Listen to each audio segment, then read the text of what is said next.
So this is a real gas that this is actually, you haven't heard about it, but everyone knows about this. This is an RPI t-shirts that probably you know this, right?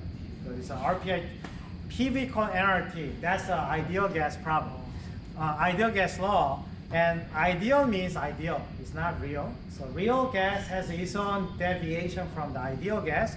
First of all, real gas has no interactions. The ideal gas has no interaction. Real gas has interactions. That's why the water gas molecule condense to a liquid because they have an attractive interaction. So that nitrogen become liquid nitrogen, they have an attractive interaction.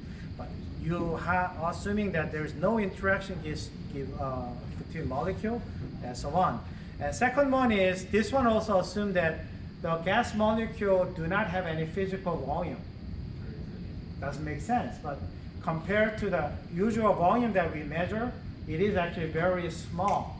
So therefore, this is a negligible. So those are the two assumptions. In simple way, ideal gas is assuming as point mass without interaction. Something that has a mass, but no volume, no interaction, and then you can easily get this equation. And then the people, something like Van der Waals, he won the Nobel Prize, and he figured that out. Oh, this is an easy correction for you to think about. If this is an excluded volume, can I correct this volume by volume minus some excluded volume itself? So what he did is, oh, can I do this? Right? So that's the first thing that he did.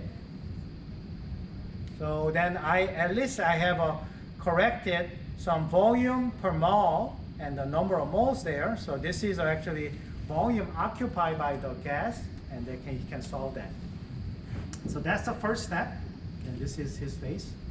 Okay, so this is the volume per mole, and then what he did is, okay, if the pressure, this is a pressure, right? If this is a pressure that they're gonna bounce it on the wall, if they like each other, they're going to have a less bounce to the wall, right? So because of that, I want to correct for the interaction in a form of a pressure. And so that he using this notation showing up there, parameter A. And this is a N over V is a collision probability. So you need to have to square the collision probability. So this is how effective their interactions are. And that's a pressure correction for the interaction. So they have a volume interaction, a volume correction, pressure correction. By doing so, interaction is counted and the volume is counted, and you got this equation that looks kind of busy, and then you have to solve this equation for doing this. I am not going to solve this. I'm going to put the answer there, but I would like to ask you, this is actually what is common in computers. So let me ask you this. If I have somebody say, can you solve this equation? We can easily solve that, right? I can easily solve it. Let me just solve this one. But if somebody says, can you solve this? Can you easily solve that? Can you easily solve that? I don't know. I'm just making it up, right? So if the equation is getting very complicated, there's a limitation that we cannot solve this you only know the limited set. And this kind of equation in general, what is actually really the clue here is, I can look at here. Let me look at this.